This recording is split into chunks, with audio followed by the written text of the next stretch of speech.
അമ്മച്ചി, അമ്മച്ചിയെ.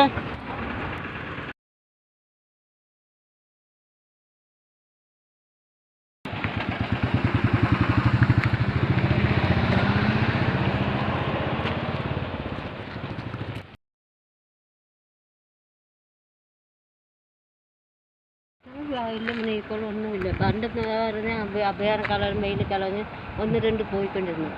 ഇപ്പം ഇപ്പോൾ ഒട്ടുമില്ല, പോകുന്നുമില്ല, പണിയെടുക്കാൻ പറ്റുന്നില്ല. ഇതൊക്കെ വെച്ചോണ്ടിരുന്നിട്ട് പണിയെടുക്കാനും തോന്നുന്നില്ല.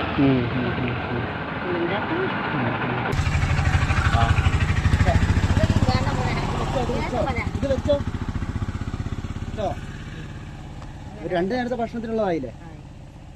ഒന്നും പോകുന്നില്ല. പോയൊന്നും പേടിക്കേണ്ട ആവശ്യമില്ല, പോകുന്നില്ല. ഉണ്ടാക്കി എന്ത് മാസമായിട്ട് ഉണ്ടാക്കിയ സാധനമാണ്. ശരി, ഞങ്ങൾ പോട്ടെ കേട്ടോ, ഇനി കാണാം.